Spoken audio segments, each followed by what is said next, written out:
ईश्वरः परमः कृष्ण सच्चिदानंद विग्रह अनादिरादिर्गोविंद ಸರ್ವಕಾರಣ ಕಾರಣಂ. ಎಲ್ಲಾ ಕಾರಣಗಳಿಗೂ ಮೂಲ ಕಾರಣಕರ್ತನಾದ ಪರಮಾತ್ಮನಿಗೆ ನಮಸ್ಕರಿಸುತ್ತಾ, ಎಲ್ಲ ಜೀವನ್ಮುಕ್ತ ಋಷಿಗಳ ಪಾದಗಳಿಗೆ ಪ್ರಣಾಮಗಳನ್ನು ಸಲ್ಲಿಸುತ್ತಾ, ಎಲ್ಲರ ಅಂತರಂಗಗಳಲ್ಲಿ ಅಂತರ್ಯಾಮಿಯಾಗಿ ನೆಲೆಸಿರುವ ಆ ದಿವ್ಯ ಚೈತನ್ಯಕ್ಕೆ ವಂದಿಸುತ್ತಾ, ಸೋದರರೇ, ಸೋದರಿಯರೇ, ಆತ್ಮೀಯರೇ, ಇಂದಿನ ಒಂದು ಸತ್ಸಂಗಕ್ಕೆ ನನಗೆ ಅವಕಾಶವನ್ನು ಒದಗಿಸಿಕೊಟ್ಟಂತಹ ಧ್ಯಾನ ಮತ್ತು ವ್ಯಾಸಂಗ ವೃತ್ತದ ನಿರ್ದೇಶಕರಾದ ಶ್ರೀಮತಿ ವಾಣಿ ವಾಸುದೇವ್ರವರಿಗೂ ನನ್ನ ಪೂಜ್ಯ ಮಾರ್ಗದರ್ಶಕರಾಗಿದ್ದ, ಇಂದಿಗೂ ಸೂಕ್ಷ್ಮ ಲೋಕಗಳಿಂದ ಮಾರ್ಗದರ್ಶನವನ್ನ ನೀಡುತ್ತಿರುವ ಹಿರಿಯ ಸೋದರ ಸುಕೃಷ್ಣಮೂರ್ತಿಯವರಿಗೂ, ಶ್ರೀಮತಿ ರುಕ್ಮಿಣಿ ಕೃಷ್ಣಮೂರ್ತಿಯವರಿಗೂ ನನ್ನ ನಮನಗಳನ್ನು ಸಲ್ಲಿಸುತ್ತಾ, ಕೃತಜ್ಞತೆಗಳನ್ನು ಅರ್ಪಿಸುತ್ತಾ ಮತ್ತು ಶ್ರೋತೃವರ್ಗಕ್ಕೆ ನನ್ನ ನಮನಗಳನ್ನು ತಿಳಿಸುತ್ತಾ ಈ ಒಂದು ಕಾರ್ಯಕ್ರಮವನ್ನು ಪ್ರಾರಂಭ ಮಾಡಲಿಕ್ಕೆ ಇಷ್ಟಪಡ್ತೇನೆ. ಪರತತ್ವಕ್ಕೆ ಚತುರ್ದಶ ದ್ವಾರಗಳು ಅನ್ನುವಂತಹ ಈ ಒಂದು ಶೀರ್ಷಿಕೆಯ ಅಡಿಯಲ್ಲಿ ಇದು 13ನೆಯ ಉಪನ್ಯಾಸ. ಈಗಾಗಲೇ 12 ಉಪನ್ಯಾಸಗಳನ್ನ ಈ ಸರಣಿ ಉಪನ್ಯಾಸ ಮಾಲಿಕೆಯಲ್ಲಿ ನೀಡಿದ್ದೇನೆ. ಇದು 13ನೇದು. ಪರತತ್ವಕ್ಕೆ ಚತುರ್ದಶ ದ್ವಾರಗಳು ಅಂದ್ರೆ ಅರ್ಥ ಏನು? ಪರತತ್ವ ಅಂದ್ರೆ ಪರಮಾತ್ಮ ತತ್ವ. ಪರಮಾತ್ಮ ತತ್ವ ಅಂದ್ರೆ ಯಾವುದು? ಯಾವುದು ಸತ್ಯವೋ, ಯಾವುದು ಶಾಶ್ವತವೋ, ಯಾವುದು ಅನಂತವೋ, ಯಾವುದು ಅಚಿಂತನೀಯವೋ, ಯಾವುದು ಅಮೇಯವೋ, ಯಾವುದು ಅವರ್ಣನೀಯವೋ, ಯಾವುದು ಬೃಹತ್ತಾದದ್ದೋ ವಿಸ್ತಾರವಾದದ್ದೋ, ಯಾವುದು ನಮ್ಮ ಭಾವ ನಮ್ಮ ಆಲೋಚನೆಗಳಿಗೆ ಮೀರಿದ ತತ್ವವೋ ಅದನ್ನ ನಾವು ಪರಮಾತ್ಮ ತತ್ವ ಅಂತ ಹೇಳ್ತೇವೆ, ಪರತತ್ವ ಅಂತ ಸಹ ಹೇಳ್ತೇವೆ. ಅಂತಹ ಪರತತ್ವವನ್ನ ಸೇರಲು 14 ದ್ವಾರಗಳಿವೆಯಂತೆ. There are 14 portals to arrive at divine. What is divine? What is transcendental to us? What is beyond our emotion, beyond our thoughts, beyond our imagination? What is eternal? What is inexplicable? What is expansive is called divine. ನೋಡಿ, ಎಷ್ಟೆಲ್ಲ ಪದಗಳನ್ನ ಬಳಸಿದ್ರು ಆ ಪರಮಾತ್ಮ ತತ್ವವನ್ನ ನಾವು ವಿವರಿಸಲು ಸಾಧ್ಯವಾಗೋದಿಲ್ಲ. ಕಾರಣ, ಮಾನವನ ಈ ಭಾಷೆಗೆ ತನ್ನದೇ ಆದಂತಹ ಒಂದು ಪರಿಮಿತಿ ಇದೆ. ಭಗವಂತ ಅಪರಿಮಿತ ವ್ಯಕ್ತಿ ಅಥವಾ ಅಪರಿಮಿತ ತತ್ವ ಅಥವಾ ಅಪರಿಮಿತ ಶಕ್ತಿ. ಅಂತಹ ಒಂದು ಅಪರಿಮಿತ ತತ್ವವನ್ನ ಪರಿಮಿತವಾದ ಭಾಷೆಯ ಪದಗಳ ಜಾಲದಲ್ಲಿ ಸಿಲುಕಿಸಲು ಸಾಧ್ಯ ಆಗಲ್ಲ. ಇರಲಿ, ಪರಮಾತ್ಮ ತತ್ವ ಅನ್ನುವಂತ ಒಂದು ತತ್ವವಿದೆ ಅನ್ನೋದನ್ನ ನೀವು ಒಪ್ಪಿಕೊಳ್ಳೋದಾದ್ರೆ, ಆ ಪರಮಾತ್ಮ ತತ್ವವನ್ನ ಸಂಧಿಸಲು ಅಥವಾ ಸೇರಲು 14 ದ್ವಾರಗಳನ್ನ ನಮ್ಮ ಹಿರಿಯ ಸೋದರರಾದ BV ತಿಪ್ಪೇಸ್ವಾಮಿಯವರು ತಮ್ಮ ಗ್ರಂಥದಲ್ಲಿ ನಮಗೆ ತಿಳಿಸಿಕೊಡ್ತಾರೆ. ಆ ಗ್ರಂಥದ ಶೀರ್ಷಿಕೆಯೇ ಪರತತ್ವಕ್ಕೆ ಚತುರ್ದಶ ದ್ವಾರಗಳು ಅಂತ. ಅದೇ ಶೀರ್ಷಿಕೆಯನ್ನೇ ನಾನು ಈ ಉಪನ್ಯಾಸ ಮಾಲಿಕೆಯಲ್ಲಿ ಇಟ್ಕೊಂಡಿದ್ದೇನೆ. ಆ ಗ್ರಂಥವೇ ಒಂದು ಆಧಾರ ಗ್ರಂಥ ನನ್ನ ಈ ಹಲವು ಸತ್ಸಂಗಗಳಿಗೆ. ಸೋದರ BV ತಿಪ್ಪೇಸ್ವಾಮಿಯವರು ಒಂದು 2-3 ವಾರಗಳ ಹಿಂದೆ ಕಾಲವಾದರು, ಮರಣ ಹೊಂದಿದ್ರು. ಆ ಉನ್ನತ ಲೋಕಗಳಿಗೆ ಪ್ರಯಾಣವನ್ನ ಮಾಡಿದ್ರು. ಸರಳ ವ್ಯಕ್ತಿ, ಸಹೃದಯಿ, ಉತ್ತಮ ವಾಗ್ಮಿ, ಹಲವಾರು ಯುವ ಜನರಿಗೆ ಮಾರ್ಗದರ್ಶನವನ್ನ ನೀಡಿದವರು, ಶಿಕ್ಷಕರಾಗಿದ್ದವರು. ಅವರ ಆತ್ಮಕ್ಕೆ ಶಾಂತಿ ದೊರಕಲಿ ಅಂತ ಪ್ರಾರ್ಥಿಸುತ್ತಾ ನಾನು ಈ ಸತ್ಸಂಗದ ವಿಷಯವನ್ನ ನಿಮ್ಮ ಮುಂದೆ ಪ್ರತಿಪಾದಿಸುವ ಪ್ರಯತ್ನವನ್ನ ಮಾಡ್ತಾ ಇದ್ದೇನೆ. ನಾನು ಪರತತ್ವಕ್ಕೆ 14 ದ್ವಾರಗಳು ಅಂತ ಹೇಳಿದ್ನಲ್ಲ, ಅದನ್ನೇ ಚತುರ್ದಶ ದ್ವಾರಗಳು ಅಂತ ಹೇಳ್ತಾ ಇರೋದು. ಆ 14 ದ್ವಾರಗಳಲ್ಲಿ 10ನೆಯ ದ್ವಾರವೇ ಶರಣಾಗತಿ. ಇಂದು ನಾನು ಮಾತನಾಡ್ತಾ ಇರುವಂತಹ ವಿಷಯ ಶರಣಾಗತಿ ಎನ್ನುವಂತಹ ಒಂದು ಉನ್ನತ ವಿಚಾರ. 14 ದ್ವಾರಗಳು ಯಾವುದು ಅಂತ ನಿಮ್ಗೆ ತಿಳಿಸ್ತಾ 10ನೆಯ ದ್ವಾರವಾದ ಶರಣಾಗತಿಯನ್ನ ವಿಸ್ತಾರವಾಗಿ ನಿಮ್ಮ ಮುಂದೆ ಇಡುವ ಪ್ರಯತ್ನವನ್ನ ಮಾಡ್ತೇನೆ. ಮೊದಲನೆಯ ದ್ವಾರ ಅಟೆನ್ಷನ್, ಗಮನ. ಎರಡನೆಯದು ಪ್ರಾಣಮಯ ಕ್ಷೇತ್ರ, ಪ್ರಾಣಿಕ್ ಬಾಡಿ, ಪ್ರಾಣ ಶರೀರ. ಮೂರನೆಯದು ತೀವ್ರ ಕ್ಷಣದ ಅರಿವು, ಇಂಟೆನ್ಸ್ ಅವೇರ್ನೆಸ್. ನಾಲ್ಕನೆಯದು ನಿಷ್ಕಾಮ ಕರ್ಮ. ನಿಷ್ಕಾಮ ಕರ್ಮ ಅಂತಂದ್ರೆ ಡಿಸೈರ್ಲೆಸ್ ಆಕ್ಷನ್. ಐದನೆಯದು ಆತ್ಮವಿಚಾರ, ಅಂದ್ರೆ ಇಟ್ ಈಸ್ ವಿಸ್ಡಮ್. ಆರನೆಯದು ಟೀಕಾರಹಿತತೆ, being non critical about things and people whom you come across. ಯಾರನ್ನು ಟೀಕಿಸದೇ ಇರೋದು. ಏಳನೆಯದು ಧ್ಯಾನ, ಮೆಡಿಟೇಷನ್. ಎಂಟನೆಯದು ಮೌನ, ಸೈಲೆನ್ಸ್. ಒಂಬತ್ತನೆಯದು ಭೌತಿಕ ಬಯಲು. ಭೌತಿಕ ಬಯಲು ಅಂದ್ರೆ space, the fourth dimension according to physics, that is space. ಹತ್ತನೆಯದು ಶರಣಾಗತಿ, ಸರೆಂಡರ್. 11ನೆಯದು ನಿಸರ್ಗ, ನೇಚರ್. 12ನೆಯದು ಸತ್ಸಂಗ. ನಾವು ಯಾವ ಒಂದು ಕಾರ್ಯಕ್ರಮದಲ್ಲಿ ಈಗ ಭಾಗವಹಿಸ್ತಿದೀವೋ ಅದೇ ಸತ್ಸಂಗ, ಸತ್ಯದ ಸಂಘ. ಸತ್ ವಿಚಾರಗಳ ಜೊತೆ ನಾವು ಮಾಡುವ ಸಂಘ ಅಥವಾ ಸಹವಾಸ. 13ನೆಯದು ಎಕ್ಸ್ಕ್ಯೂಸ್ ಮಿ, ಭೌತಿಕ ಅನರ್ಹತೆ. 14ನೆಯದು ಮರಣ. ಈ 14 ದ್ವಾರಗಳಲ್ಲಿ 10ನೆಯ ದ್ವಾರವೇ ಶರಣಾಗತಿ. ಈ ಶರಣಾಗತಿ ಅನ್ನುವಂತಹ ಒಂದು ಪದ ಎಲ್ಲ ಧರ್ಮಗಳಲ್ಲೂ ಸವಿಸ್ತಾರವಾಗಿ ವಿವರಿಸಲ್ಪಟ್ಟಿದೆ. ಅಧ್ಯಾತ್ಮ ಪ್ರಗತಿಯಲ್ಲಿ ಶರಣಾಗತಿಯ ಪಾತ್ರ ಬಹಳ ದೊಡ್ಡದು. It is A wonderful concept. ಬಹಳ ಸುಂದರವಾದಂಥ ಒಂದು ಅಧ್ಯಾತ್ಮ ಪರಿಕಲ್ಪನೆ ಅದು. ಪರಮಾತ್ಮ ತತ್ವವನ್ನ ಸೇರಲಿಕ್ಕೆ ಹಲವಾರು ದ್ವಾರಗಳಿದ್ರೂ ಈ ಒಂದು ದ್ವಾರವಿದೆಯಲ್ಲ, ಶರಣಾಗತಿ ಎನ್ನುವಂಥದ್ದು, ಇದು ಬಹಳ ಮಹತ್ತರವಾದ ದ್ವಾರ. ಬಹಳ ಮಹತ್ತರವಾದದ್ದು.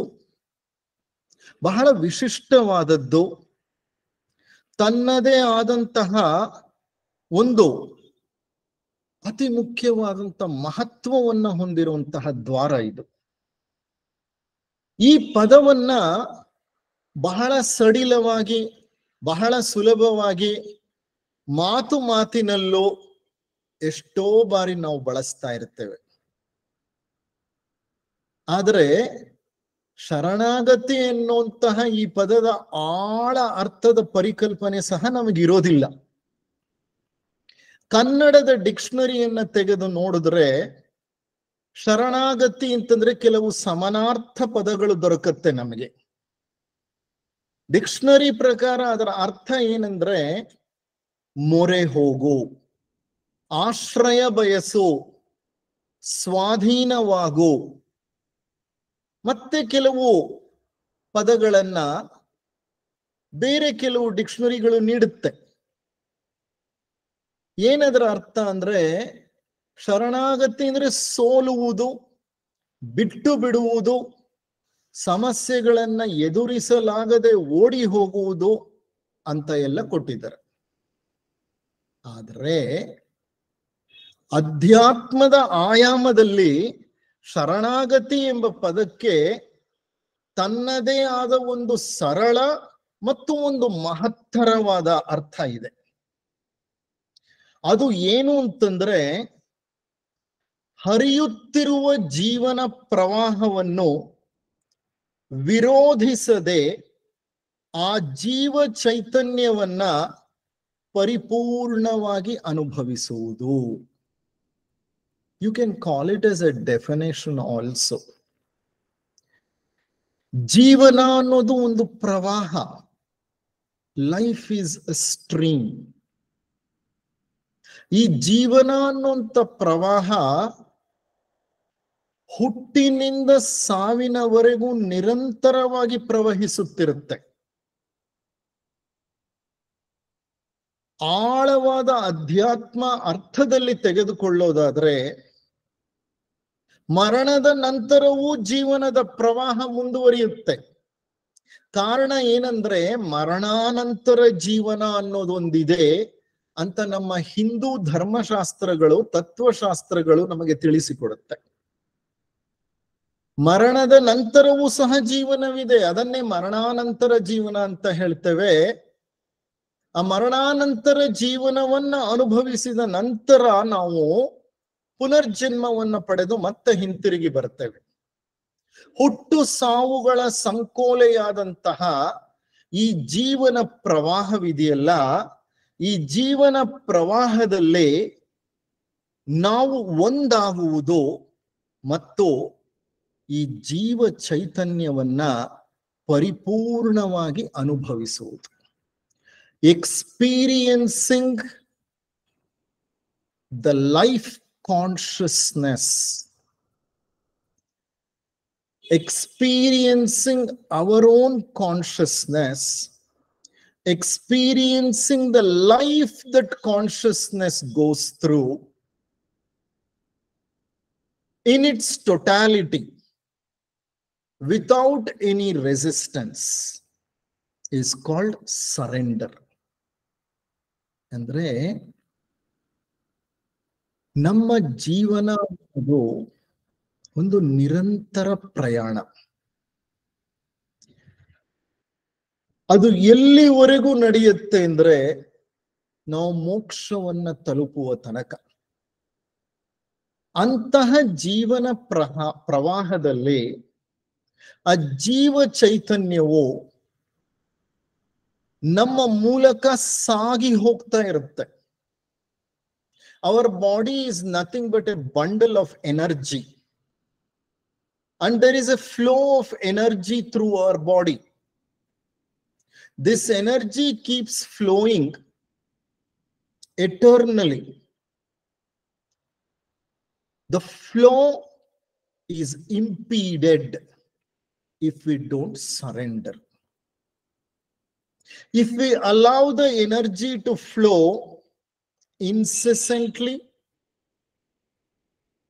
without interfering its flow,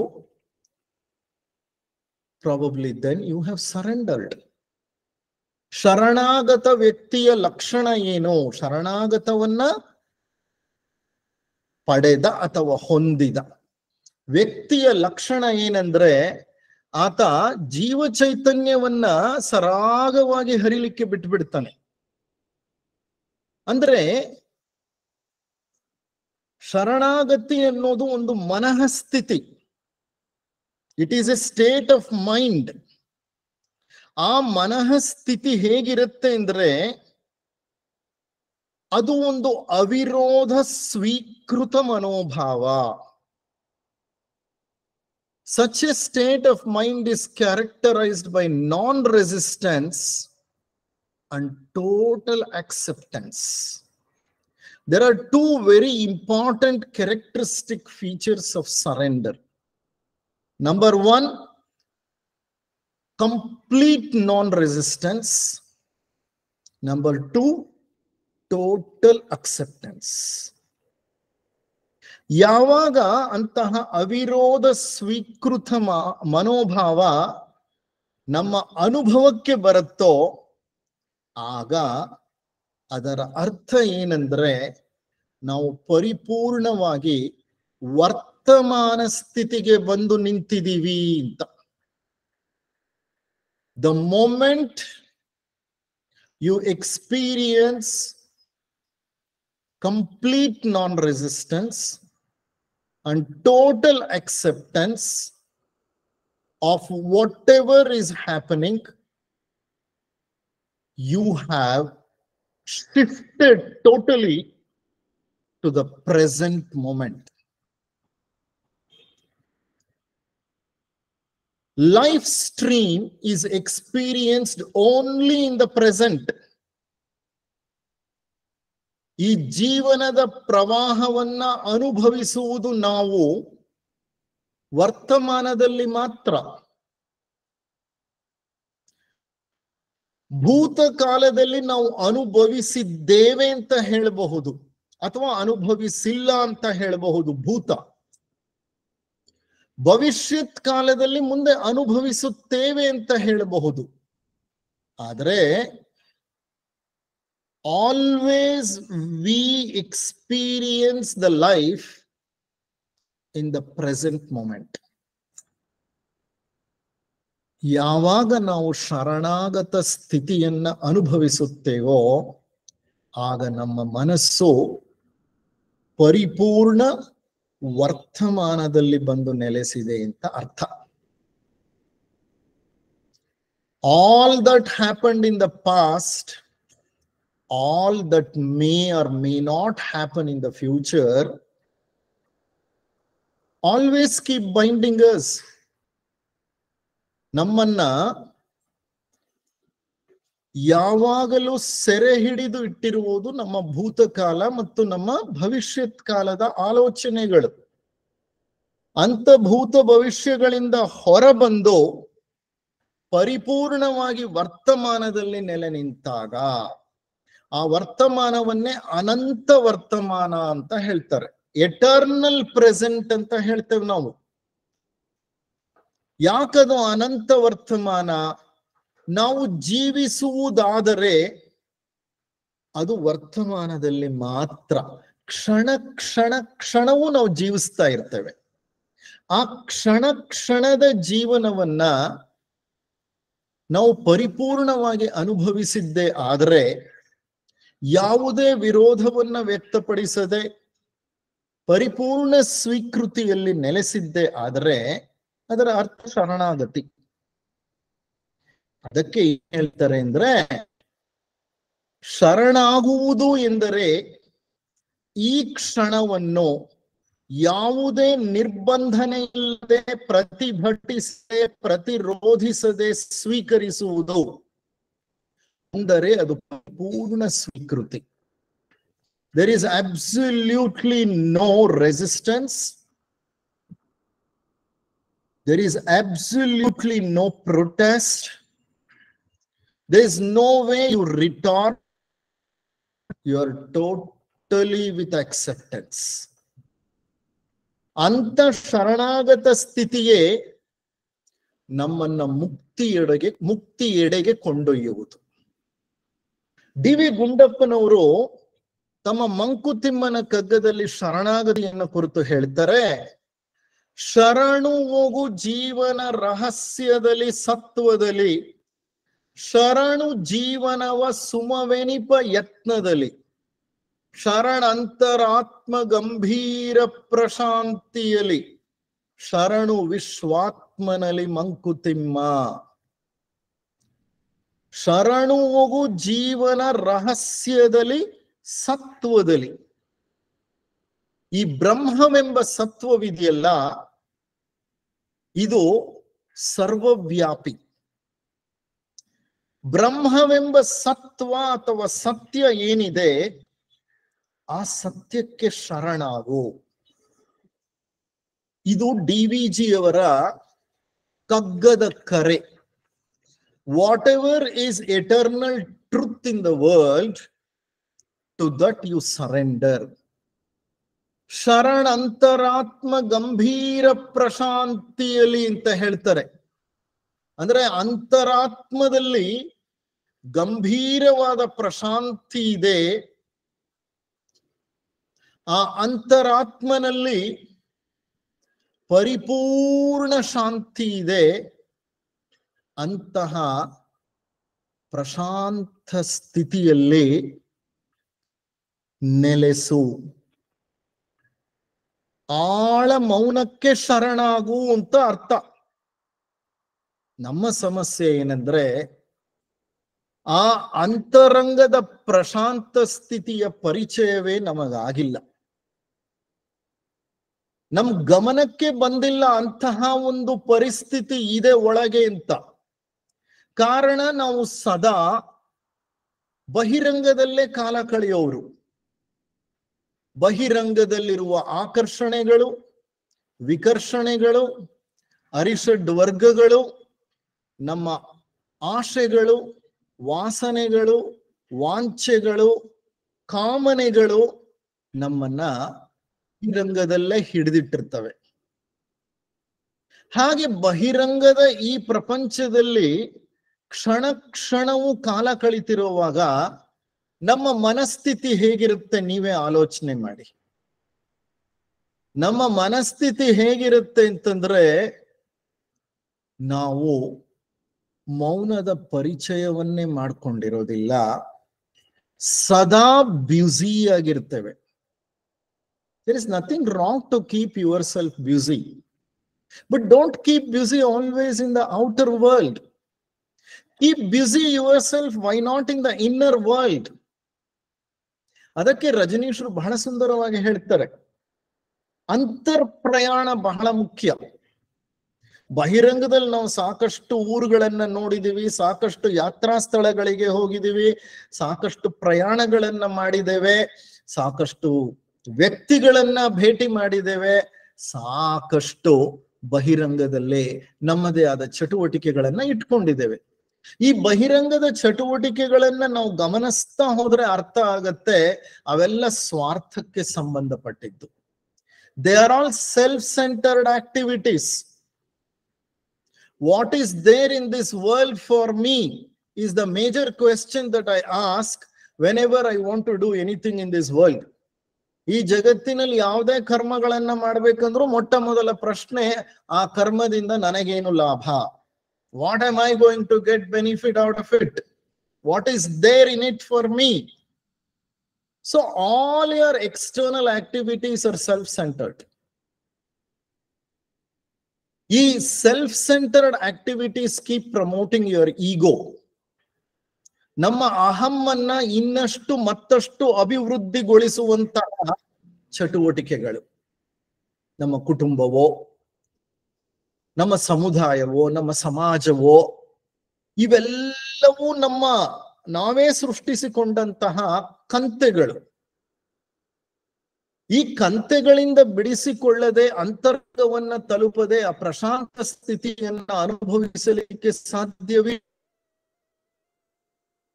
ಬಲೆಯನ್ನ ನೇಯ್ದವರು ನಾವೇ, ಆ ಬಲೆಯಲ್ಲಿ ಸಿಕ್ಕಾಕೊಂಡಿರೋರು ನಾವೇ. ಅಂತಹ ಸ್ಥಿತಿಯಲ್ಲೇ ಅಂತರಂಗದ ಪರಿಚಯವಾದರೂ ಹೇಗೆ ಸಾಧ್ಯ? ಇದನ್ನೇ ಡಿ ವಿ ಗುಂಡಪ್ಪನವ್ರು ಹೇಳಿದ್ದು. ಶರಣು ಹೋಗು ಜೀವನ ರಹಸ್ಯದಲ್ಲಿ ಸತ್ವದಲ್ಲಿ, ಶರಣು ಜೀವನವ ಸುಮವೆನಿಪ ಯತ್ನದಲ್ಲಿ, ಶರಣಂತರಾತ್ಮ ಗಂಭೀರ ಪ್ರಶಾಂತಿಯಲ್ಲಿ, ಶರಣು ವಿಶ್ವಾತ್ಮನಲ್ಲಿ ಮಂಕುತಿಮ್ಮ. ಅಂತರಾತ್ಮನಲ್ಲಿರುವಂತಹ ಆ ಪ್ರಶಾಂತ ಸ್ಥಿತಿಯನ್ನ ನಾವು ತಲುಪುವ ತನಕ ಆ ಶರಣಾಗತ ಸ್ಥಿತಿ ಅನುಭವಕ್ಕೆ ಬರೋದಿಲ್ಲ. ಆ ಒಂದು ಅಂತರಾತ್ಮನನ್ನ ಸೇರಲಿಕ್ಕೆ ಬಹಿರಂಗ ಬಿಡ್ತಾ ಇಲ್ಲ. ಬಹಿರಂಗ ಬಿಡ್ತಿಲ್ಲ ಅನ್ನೋದಕ್ಕಿಂತ ಹೆಚ್ಚಾಗಿ ನಾವೇ ಬಹಿರಂಗವನ್ನು ಬಿಡ್ತಿಲ್ಲ.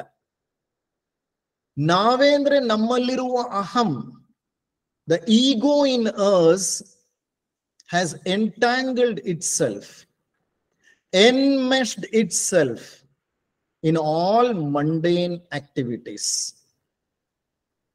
This mundane world has captivated us, ನಮ್ಮನ್ನ ಆಕರ್ಷಿಸಿ ನಮ್ಮನ್ನ ತನ್ನೆಡೆಗೆ ಸೆಳೆದುಕೊಂಡ್ಬಿಟ್ಟಿದೆ.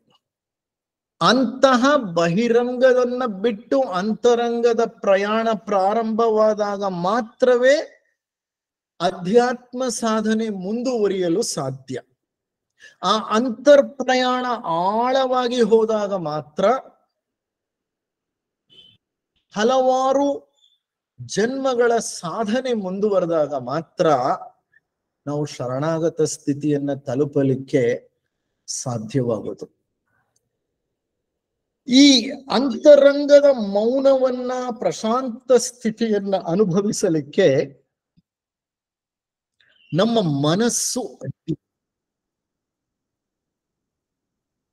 You are not your mind ಅಂತ ಹೇಳ್ತಾನೆ ಎಕ್ಹಾರ್ಟ್ ಟೋಲೆ. ಎಕ್ಹಾರ್ಟ್ ಟೋಲೆ ಅನ್ನುವಂತವನು ಒಬ್ಬ ದೊಡ್ಡ ತತ್ವಶಾಸ್ತ್ರಜ್ಞ. ದ ಪವರ್ ಆಫ್ ನೌ ಅನ್ನುವಂತಹ ಒಂದು ಸುಂದರ ಗ್ರಂಥವನ್ನ ಆತ ಬರೆದಿದ್ದಾನೆ. Please don't miss that book, because it is an eye opener. ನಾನು ಸುಮಾರೊಂದು 12-13 ವರ್ಷಗಳ ಹಿಂದೆ ಆ ಪುಸ್ತಕ ನನಗೆ ದೊರೀತು. ನಾನು ಕೊಂಡ್ಕೊಂಡೆ. ಯಾರೋ ಹೀಗೆ ಸತ್ಸಂಗಗಳಲ್ಲಿ ಭಾಗವಹಿಸುವಾಗ ಆ ಪುಸ್ತಕವನ್ನ ಕೋಟ್ ಮಾಡಿದ್ರು. ಅದು ಎಷ್ಟು ಸುಂದರವಾದ ಪುಸ್ತಕ ಅಂತಂದ್ರೆ, it just takes you through. ಓದ್ತಾ ಇದ್ರೆ ಆ ಪುಸ್ತಕವನ್ನ ಕೆಳಗಿಡ್ಲಿಕ್ಕೆ ಮನಸ್ಸೇ ಬರಲ್ಲ. ಅದರಲ್ಲಿ 10 ಅಧ್ಯಾಯಗಳಿದೆ. 10ನೆಯ ಅಧ್ಯಾಯವೇ surrender, the process of surrender.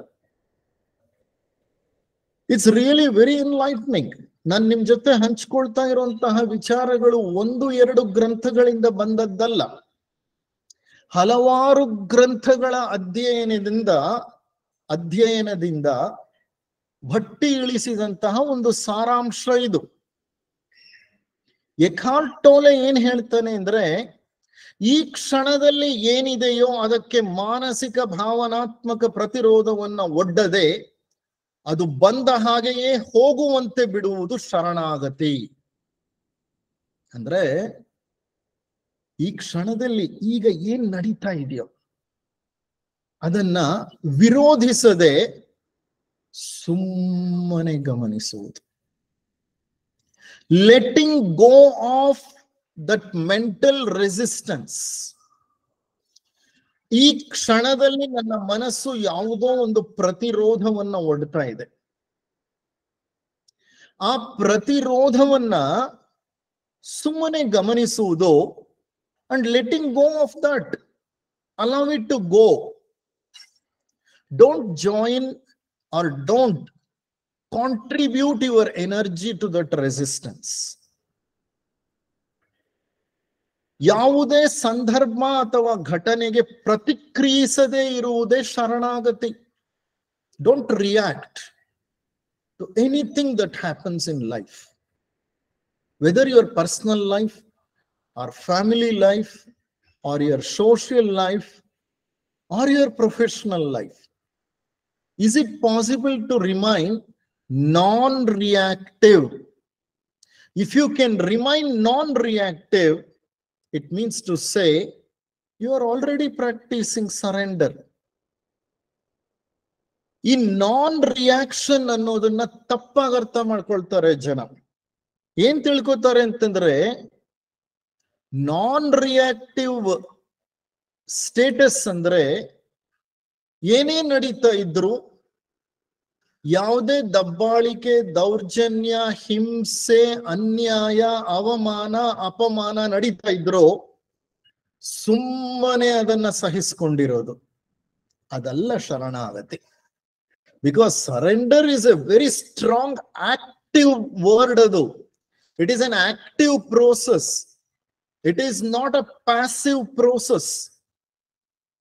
It is not at all a passive process. I'll try to explain and elaborate upon that particular concept. Please don't mistake surrender means it's a passive state of mind. No, no, not at all. Surrender is the highest active status of the mind. ಇದು ಪರಿಪೂರ್ಣವಾಗಿ ಅಂತರಂಗಕ್ಕೆ ಸೇರಿದ್ದು, ಮನಸ್ಸಿಗೆ, ಭಾವನೆಗೆ ಸೇರಿದ್ದು, ಬಾಹ್ಯವಾಗಿ ಮಾಡುವ ಕೆಲಸಕ್ಕಲ್ಲ. That means to say surrender is totally an inner state of mind. ಅಂದರೆ ಶರಣಾಗತಿ ಎಂಬುದು ಒಂದು ಮನಃಸ್ಥಿತಿ. ಅಂತ ಮನಸ್ಥಿತಿಯನ್ನ ತಲುಪಬೇಕಾದ್ರೆ ಅಂತರಂಗದ ಪ್ರಯಾಣವನ್ನ ನಾವು ಪ್ರಾರಂಭ ಮಾಡಬೇಕು. There are two journeys in life ante. Osho ಅವರು ಒಂದು ಕಡೆ ಹೇಳ್ತಾರೆ, life is a dual journey. One is a journey outside and one is a journey inside. The journey outside takes you too far in the physical world, and the journey inside takes you too deep into the inside world. This outside journey will take you to many places, but inside journey will take you nowhere. When it takes you nowhere, you are there everywhere. This is a beautiful contradiction of Osho. The inner journey takes you nowhere. When it takes you nowhere, you are everywhere. That's the beauty of this spiritual sadhana. ಇರ್ಲಿ, ಈಗ ಈ ಅಂತರಂಗದ ಪ್ರಯಾಣಕ್ಕೆ ಸಂಬಂಧಪಟ್ಟ ಹಾಗೆ ಒಂದು ಸುಂದರವಾದಂತಹ ಗಾಯನವನ್ನ ನಿಮ್ಗೆ ನೀಡ್ತಾರೆ ಜ್ಯೋತಿಯವರು.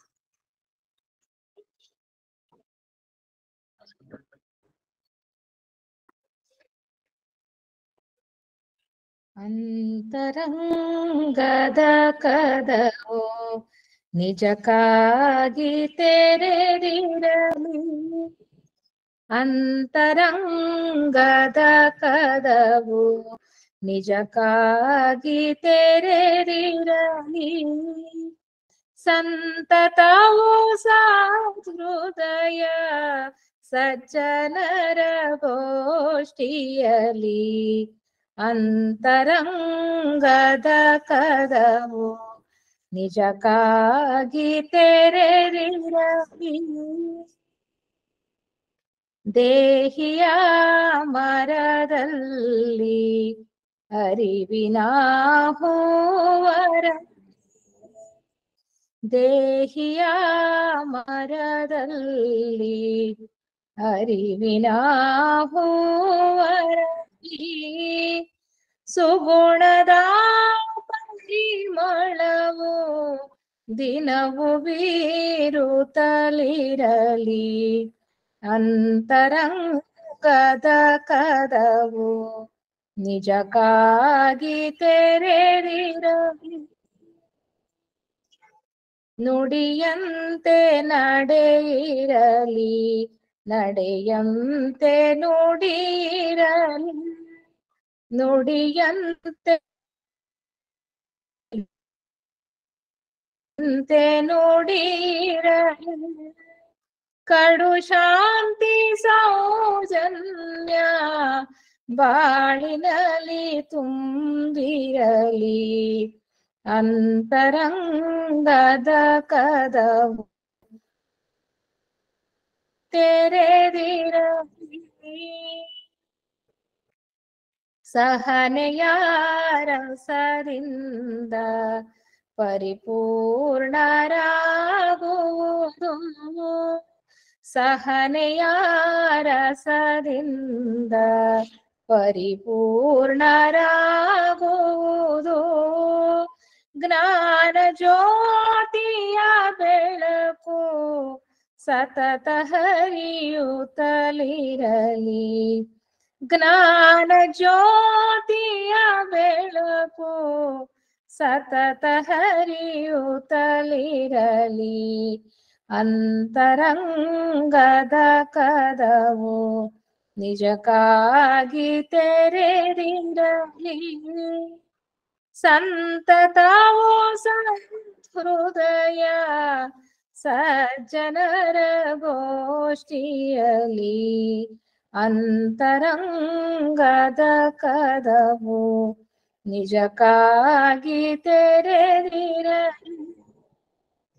ಅಂತರಂಗದ ಕದವು, ಅಂತರಂಗದ ಕದವು ನಿಜಕ್ಕಾಗಿ ತೆರೆದಿರಲಿ.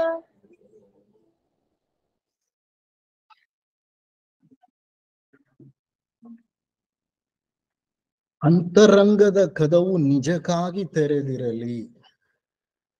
ಅಂತರಂಗದ ಕದ ಮುಚ್ಚಿಬಿಟ್ಟಿದೀವಿ ನಾವು. ಆ ಕದ ತೆರಿಬೇಕಂದ್ರೆ ಸಾಧನೆ ಬಹಳ ಮುಖ್ಯ. ಯಾವಾಗ ಇಂಥ ಸತ್ಸಂಗಗಳಲ್ಲಿ ಕುಳಿತುಕೊಳ್ತೀವೋ, ಸಾಧನೆಯ ಮಾರ್ಗದಲ್ಲಿ ಮುಂದುವರಿತಾ ಇರ್ತೀವೋ, ಆಗ ಮಾತ್ರವೇ ಅಂತರಂಗದ ಕದ ತೆಗೆಯೋದು. ನಮ್ಮ ದಿನನಿತ್ಯದ ಜೀವನವನ್ನ ಗಮನಿಸಿದ್ದೆ ಆದರೆ ನಾವು ಸತ್ಯದ ಸಹವಾಸದಲ್ಲಿ ಇರೋದೇ ಇಲ್ಲ, ಅಸತ್ಯದ ಸಹವಾಸದಲ್ಲೇ ಯಾವಾಗ್ಲೂ ಇರೋದು. ಸ್ವಾರ್ಥಪರ ಆಲೋಚನೆಗಳಲ್ಲಿ, ಭಾವನೆಗಳಲ್ಲಿ ಮುಳುಗ್ಬಿಟ್ಟಿರ್ತೀವಿ. ಈ ಸ್ವಾರ್ಥ ಅನ್ನೋದು ನಮ್ಮನ್ನ ಬಹಿರಂಗ ಪ್ರಪಂಚದಲ್ಲಿ ಕೊಂಡೊಯ್ಯುತ್ತೆ ಹೊರತು ಅಂತರಂಗದ ಕಡೆ ತಿರುಗಿ ನೋಡ್ಲಿಕ್ಕೆ ಸಹ ಬಿಡೋದಿಲ್ಲ. ಅಂತರಂಗದ ಕಡೆ ಪ್ರಯಾಣ ಮಾಡಬೇಕಾದ್ರೆ ದಯವಿಟ್ಟು 3 ವಿಧಾನಗಳಿವೆ, ಬಹಳ ಸರಳವಾದ ವಿಧಾನಗಳು. You can practise it consciously, ಪ್ರಜ್ಞಾಪೂರ್ವಕವಾಗಿ ಅವುಗಳನ್ನ ಆಚರಣೆಗೆ ತರಬಹುದು. ಮೊದಲನೇದು ಅಧ್ಯಯನ. Start studying. ಒಳ್ಳೆಯ ಗ್ರಂಥಗಳ ಅಧ್ಯಯನವನ್ನ ಮಾಡಿ, ಸತ್ಸಂಗಗಳಲ್ಲಿ ಭಾಗವಹಿಸಿ, ಸದ್ವಿಚಾರಗಳನ್ನ ತಿಳಿದುಕೊಳ್ಳಲು, ಸದ್ವಿಚಾರಗಳನ್ನ ಇತರರಿಗೆ ತಿಳಿಸಲು ಪ್ರಯತ್ನ ಪಡಿ. ಈ ಅಧ್ಯಯನ ಅನ್ನೋದು ಸದ್ ವ್ಯಕ್ತಿಗಳ ಜೊತೆ ಮಾಡುವಂತಹ ಸಹವಾಸ, ಸದ್ವಿಚಾರಗಳನ್ನ ಮೆಲುಕು ಹಾಕ್ತಾ ಕಳೆಯುವಂತಹ ಕಾಲ ನಮ್ಮನ್ನ ಬಹಿರಂಗದಿಂದ ಬೇರ್ಪಡಿಸಲು ಸಹಾಯಕವಾಗುತ್ತೆ. So study is the number 1. Number 2, meditation, ಧ್ಯಾನ. ಮಾಡ್ತಾ ಇರುವಂತಹ ಕೆಲಸವನ್ನ, ಕಾಯಕವನ್ನ ಪರಿಪೂರ್ಣ ನಿಷ್ಠೆಯಿಂದ ಮಾಡಿದ್ರೆ, ಕ್ಷಣ ಕ್ಷಣದ ಅರಿವು ನಿಮ್ಮಲ್ಲಿ ಮಾಡ್ತಾ ಇರೋವಾಗಿದ್ರೆ ಅದೇ ಧ್ಯಾನ. When life is no more mechanical, life becomes a very consciously lived life. Such a consciously lived life is nothing but meditation. Unfortunately, a major fragment of our life we spend mechanically. We keep thinking the same routine. We keep feeling the same routine. There's a lot of rubbish or garbage that we are carrying in our mind, which doesn't allow us to experience the present moment. It keeps dragging us. In profession, whatever you are practicing, you may be practicing the profession, but are you there completely when you are practicing? Totally are you there? If that is the case, it's meditation only. You need not sit at a place and meditate. ಒಂದ್ ಕಡೆ ಕುಳಿತುಕೊಂಡು ಮೌನವಾಗಿ ಮಾಡೋದು ಮಾತ್ರ ಧ್ಯಾನವಲ್ಲ. ಮಾಡುವ ಯಾವುದೇ ಕಾರ್ಯವನ್ನ ತಲ್ಲೀನರಾಗಿ ಮಾಡಿದ್ರೆ, ಬಾಹ್ಯ ಪ್ರಪಂಚದ ಯಾವುದೇ ಸೆಳೆತಗಳಿಂದ ಮುಕ್ತರಾಗಿ ಪರಿಪೂರ್ಣ ಒಂದೇ ಕಡೆ ಗಮನ ಹರಿಸಿ ಕಂಪ್ಲೀಟ್ಲಿ ಅಟೆಂಟಿವ್ ಮಾಡಿದ್ರೆ ಅದು ಧ್ಯಾನವೇ. So do meditation. ಮೊದಲನೆಯದು ಸ್ಟಡಿ, ಎರಡನೆಯದು ಮೆಡಿಟೇಷನ್, ಮೂರನೆಯದು ಸರ್ವೀಸ್. ಸರ್ವೀಸ್ ಎಸ್, ಮತ್ತೆ study S, meditation M, service S. It is nothing but SMS. ಸರ್ವೀಸ್ ಅಂದ್ರೆ ಏನು? ಯಾವಾಗ ನಮ್ಮ ಸ್ವಾರ್ಥ ನಮ್ಮಿಂದ ಮಾಯವಾಗತ್ತೋ, ಆಗ ಯಾವ ಒಂದು ಕಾಯಕ ನಡೆಯುತ್ತೋ ನಮ್ಮಿಂದ, ಅದು ಸರ್ವೀಸ್ ಅಥವಾ ಸೇವೆ. See, in this world you cannot help anybody, you can serve everybody. Help comes only from the divine, but service comes from every human being. Every human being can serve, and service happens when ego disappears. When you don't even feel that you have done something, then it is service. So please engage in study, meditation, and service, which can dissolve the ego. Aham karagalu ಅಧ್ಯಯನ, ಧ್ಯಾನ ಮತ್ತು ಸೇವೆ, ಮೂರು ಸಾಧನಗಳು. ಇದನ್ನೇ ನಾನು SMS ಅಂತ ಹೇಳ್ತಾ ಇರೋದು. ಇರ್ಲಿ, ಇಂತಹ ಒಂದು ಮಾರ್ಗವೇ ಅಂತರಂಗದ ಮಾರ್ಗ. ಆಗ ಮಾತ್ರ ಅಂತರಂಗದ ಕದ ತೆರೀಲಿಕ್ಕೆ ಸಾಧ್ಯ. ಅಂತ ಒಂದು ಜೀವನವನ್ನ ರೂಪಿಸಿಕೊಳ್ಳುವ ಪ್ರಯತ್ನವನ್ನ ನಾವು ಮಾಡ್ತಾ ಹೋದಾಗ ಯಾವುದೋ ಒಂದು ಕ್ಷಣದಲ್ಲಿ ಶರಣಾಗತ ಸ್ಥಿತಿ ತಂತಾನೆ ಉಂಟಾಗತ್ತೆ. You need not yearn to surrender. As long as you are yearning to surrender, what happens is your eye is working. ಅಂದ್ರೆ ಎಲ್ಲಿವರೆಗೂ ನಾನು ನನಗೆ ಅನ್ನುವಂತಹ ಒಂದು ಸ್ವಾರ್ಥ ಭಾವ ನೆಲೆಸಿರುತ್ತೋ ಅಲ್ಲಿ ತನಕ ಅಹಂನ ಒಂದು ರೂಪ ನಮ್ಮಲ್ಲಿ ನೆಲೆಸಿರುತ್ತೆ. ಅಹಮ್ಮೇ ನಮ್ಮಿಂದ ಆ ಎಲ್ಲ ಕೆಲಸಗಳನ್ನ ಮಾಡಿಸೋದು. ಯಾವಾಗ ಅಹಂ ಕಣ್ಮರೆಯಾಗತ್ತೋ ಆಗ ನಡೆಯೋದೇ ಸೇವೆ, ಆಗ ನಡೆಯೋದೇ ಸಾಧನೆ. ಈಗ ಒಂದೆರಡು ಉದಾಹರಣೆಗಳನ್ನ ತಗೊಳ್ಳೋಣ. ಶರಣಾಗತ ಸ್ಥಿತಿ ಅಂದ್ರೆ ಯಾವುದೇ ರೀತಿಯ ವಿರೋಧ ಪ್ರತಿಭಟನೆ ಇಲ್ಲದೆ ಬಂದದ್ದನ್ನ ಬಂದ ಹಾಗೆ ಸ್ವೀಕರಿಸಿ ಅದನ್ನ ಅನುಭವಿಸುವುದು. ಒಂದು ಉದಾಹರಣೆ ತಗೊಳ್ಳೋಣ. ರಕ್ತದೊತ್ತಡನೋ ಸಕ್ಕರೆ ಕಾಯಿಲೆನೋ ಇದೆ ಅಂತ ವೈದ್ಯರು ಮೊಟ್ಟ ಮೊದಲು ನಮ್ಮನ್ನ ಪರೀಕ್ಷಿಸಿ ಹೇಳ್ತಾರೆ. ಆಗ ಸಾಮಾನ್ಯವಾದಂತಹ ಒಂದು ಪ್ರತಿಕ್ರಿಯೆ ಹೇಗಿರುತ್ತೆ ಅಂದ್ರೆ, ಬಹಳ ಜನ ಭಯ ಪಡ್ತಾರೆ, ಕೊರಗ್ತಾರೆ. ಈ ರೋಗ ನನಗೆ ಯಾಕೆ ಬಂತು, ನಾನೇನಂತ ಪಾಪ ಮಾಡದೆ ಅಂತ ಬಾಧೆ ಪಡ್ತಾರೆ. ಇಲ್ಲ, ನಮ್ ತಂದೆಗಿತ್ತು, ನಮ್ ತಾಯಿಗಿತ್ತು, ನಮ್ ವಂಶದಲ್ಲಿದೆ ಅಂತ ವಂಶದ ಎಲ್ಲರನ್ನೂ ಬೈಕೊಳ್ತಾರೆ. ವಂಶವೇ ಕಾರಣ, ನಮ್ಮ ಮಾತಾಪಿತರೇ ಕಾರಣ, ನನ್ನ ಕರ್ಮ, ಇದನ್ನ ನಾನು ಹೊತ್ಕೊಂಡು ಬಂದಿದ್ದೀನಿ ಅಂತ ರೋಧಿಸುತ್ತಾರೆ. ಇದೆಲ್ಲ ಆಂತರಿಕ ಪ್ರತಿರೋಧ. ಇಲ್ಲಿ ವಾಟ್ ಆರ್ ಯು ಡೂಯಿಂಗ್?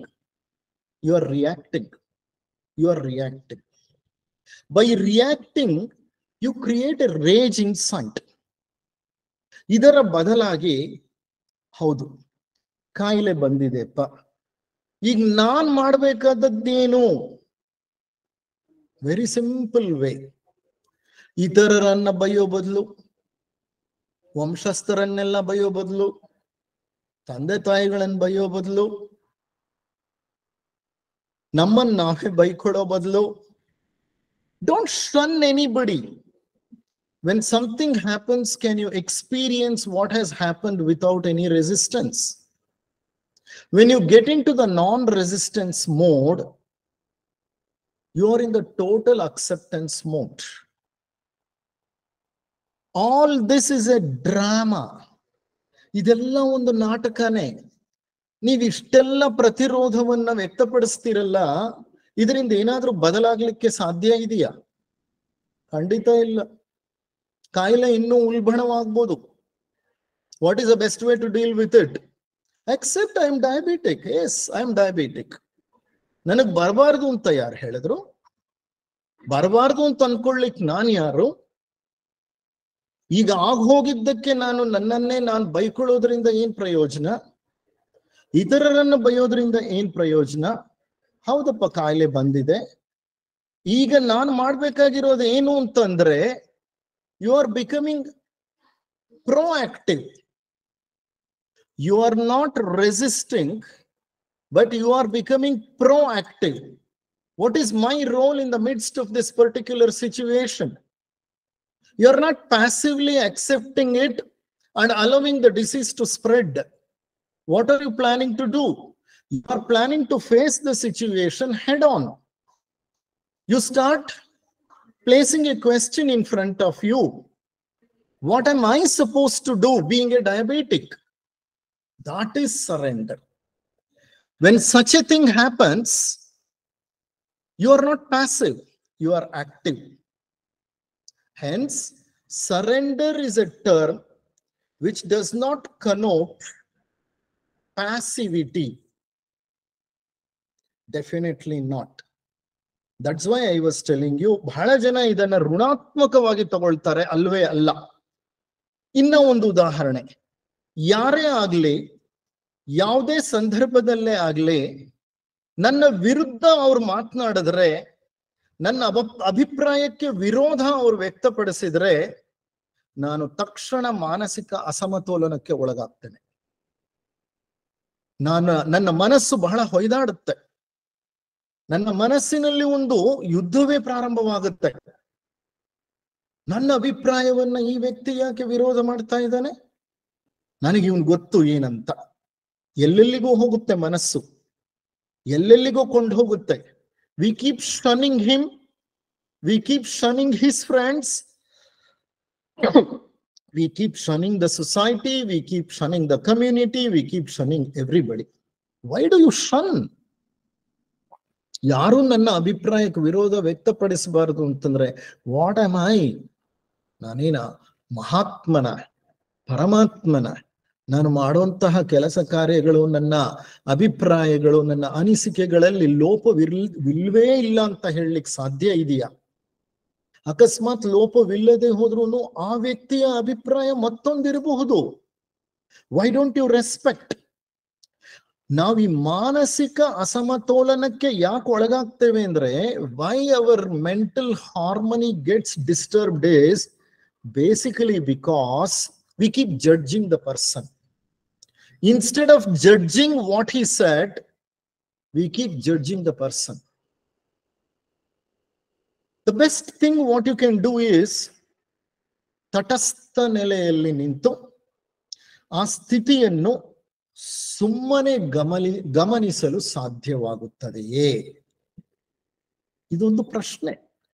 ಯಾರಾದ್ರೂ ನಮ್ಮ ಮೇಲೆ ಕೀಳು ಅಭಿಪ್ರಾಯವನ್ನು ಅಥವಾ ನಮ್ಮ ಮೇಲೆ ಕೀಳು ಭಾವನೆಯನ್ನು, ಅಪವಾದವನ್ನು, ಆರೋಪವನ್ನು ಹೊರಿಸಿದಾಗ, is it possible to be silent?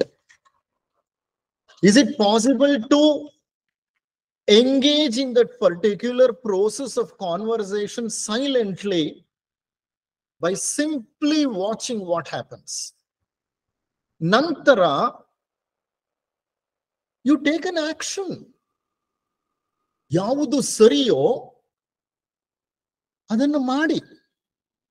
ಯಾರನ್ನು ತೆಗಳೋದು ಬೇಡ, ಬೈಯೋದು ಬೇಡ. Don't be critical. That is surrender. ನೋಡಿ, ಮಹಾಭಾರತದಲ್ಲಿ ಪಾಂಡವರು ಜೂಜಾಟದಲ್ಲಿ ಸೋತು 12 ವರ್ಷ 1 ವರ್ಷ ಅಜ್ಞಾತವಾಸ ಮಾಡಿದ್ರು. ಕಷ್ಟಪಟ್ಟು 13 ವರ್ಷಗಳ ನಂತರ ಹಿಂದಿರುಗಿ ಬಂದ್ರು. ಹಿಂತಿರುಗಿ ಬಂದು ಧೃತರಾಷ್ಟ್ರನಲ್ಲಿ, ದುರ್ಯೋಧನನಲ್ಲಿ ತಮ್ಮ ಅರ್ಧ ರಾಜ್ಯವನ್ನು ತಮಗೆ ಬಿಟ್ಕೊಡಿ ಅಂತ ಕೇಳಿದ್ರು. ಆದ್ರೆ ದುರ್ಯೋಧನ ಸಮ್ಮತಿಸಲಿಲ್ಲ, ಒಪ್ಪಲಿಲ್ಲ. ಆಗ ಪಾಂಡವರು ಏನ್ ಮಾಡಿದ್ರು? ಆ ಪರಿಸ್ಥಿತಿಯನ್ನ ಒಪ್ಪಿಕೊಂಡ್ರು. ದುರ್ಯೋಧನ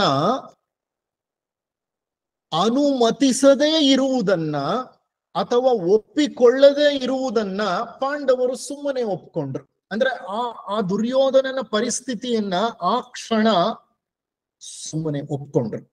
ಅಂದ್ರೆ they allowed it to pass through their mind without any resistance. ನಂತರ ಶ್ರೀಕೃಷ್ಣ ಪರಮಾತ್ಮ ಸಂಧಾನವನ್ನ ಮಾಡಲಿಕ್ಕೆ ಬಂದ. ಸಂಧಾನ ಅನ್ನೋದು ಇಟ್ ಬಿಕೇಮ್ ಎ ಫೇಲ್ಯೂರ್. ಶ್ರೀಕೃಷ್ಣನ ಸಂಧಾನವನ್ನ ಮತ್ತೆ ದುಷ್ಟ ದುರ್ಯೋಧನ ಒಪ್ಕೊಳ್ಳಿಲ್ಲ. ಆಗ ಪಾಂಡವರು ಹೇಡಿಗಳಂತೆ ಸುಮ್ಮನೆ ಕುಳಿತುಕೊಳ್ಳಿಲ್ಲ. ಆಗೇನ್ ಮಾಡಿದ್ರು ಅವರು? ಘೋರ ಯುದ್ಧವನ್ನ ಮಾಡಿ ಪುನಃ ರಾಜ್ಯವನ್ನ ಪಡೆದರು. ಅಂದ್ರೆ ಅರ್ಥ ಏನು? When you are caught in a rut does not mean to say you allow your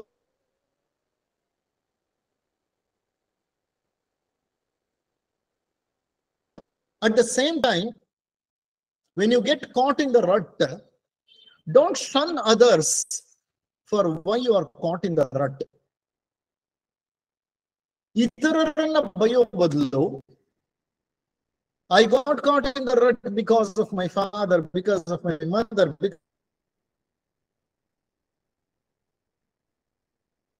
because of my brother, because of my sister, because of my uncle, because of my in-laws, ಇದೆಲ್ಲ ಬಿಟ್ಬಿಟ್ಟು I am caught in the rut.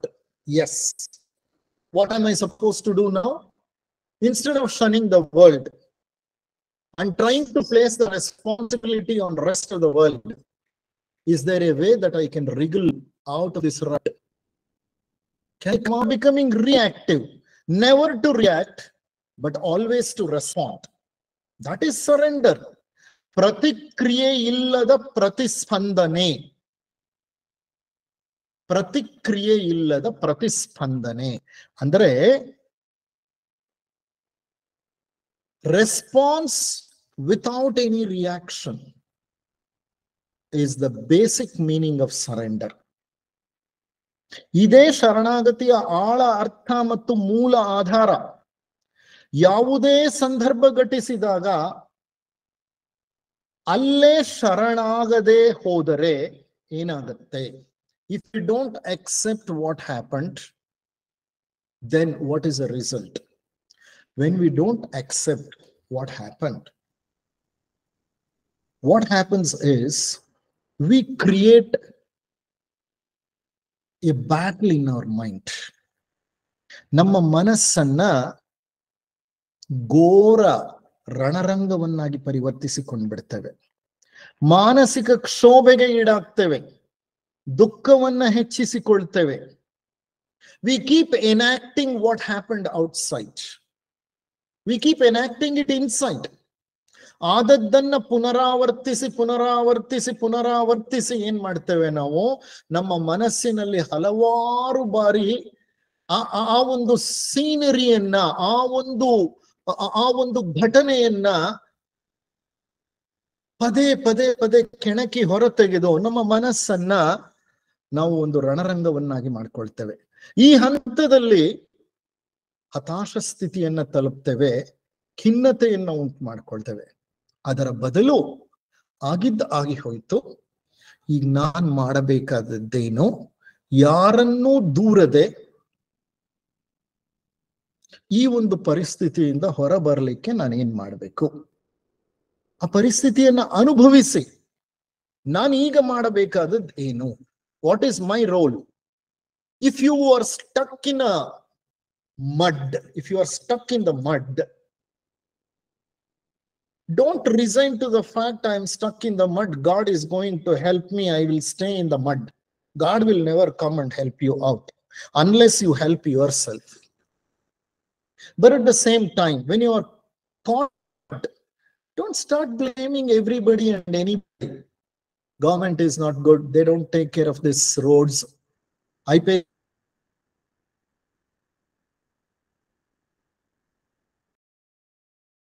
so much tax. What are they going to do on this street?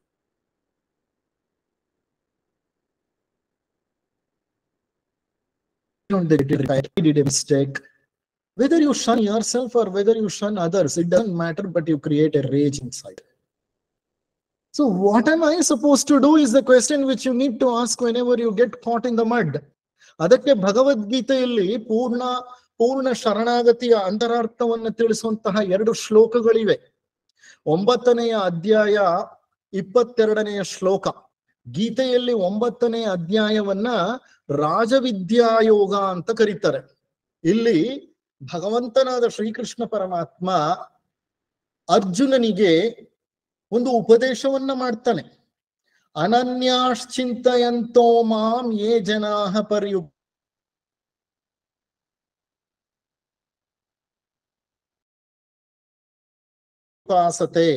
ತೇಷಾಂ ನಿತ್ಯಾಭಿಯುಕ್ತ emblem ಏನಿದೆ ಅದರ ಮೇಲಿದೆ ಯೋಗಕ್ಷೇಮಂ ವಹಾಮ್ಯಹಂ. ಇದು ಭಗವದ್ಗೀತೆಯ 9ನೇ ಅಧ್ಯಾಯದ 22ನೇ ಶ್ಲೋಕ.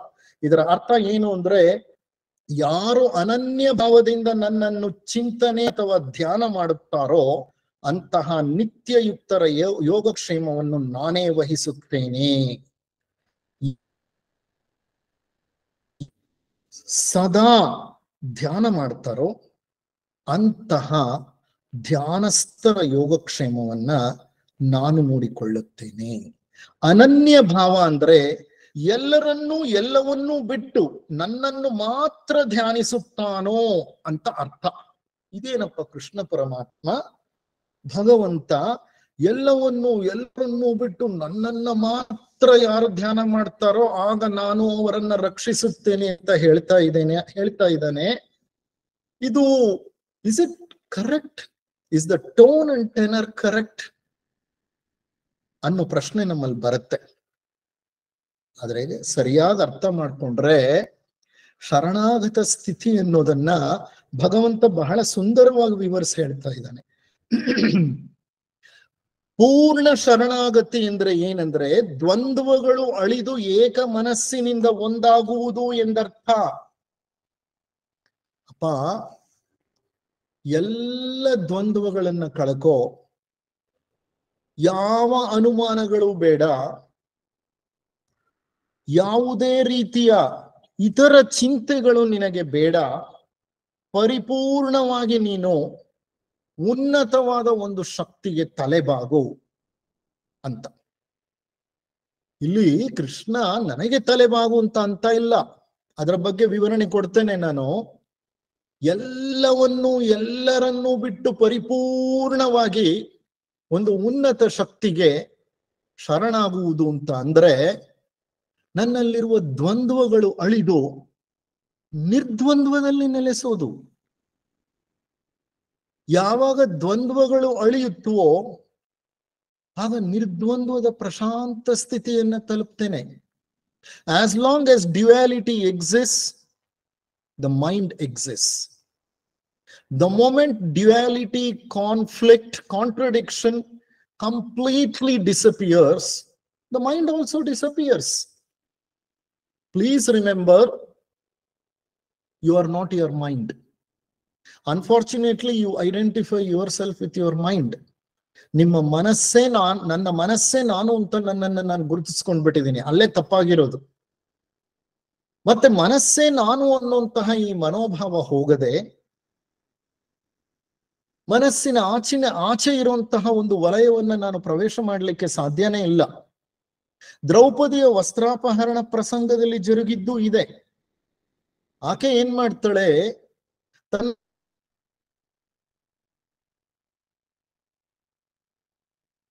ಎರಡೂ ಕೈಗಳನ್ನ ಮೇಲೆತ್ತಿ ಗೋವಿಂದ ಅಂತ ತನ್ನ ಅಹಂಭಾವವನ್ನ ಮರೆಯ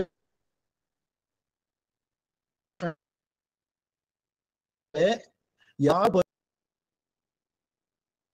ದ್ವಂದ್ವಗಳನ್ನು ತ್ಯಜಿಸಿ ಆಕೆ ನನ್ನ ನಾನು ರಕ್ಷಿಸುತ್ತೇನೆ ಅಂತ ಒಂದು ಕೈ ಇಟ್ಟು ಇನ್ನೊಂದು ಕೈಯನ್ನ ಮೇಲೆತ್ತಿ ಗೋವಿಂದ ಅಂದಾಗ ಅದರ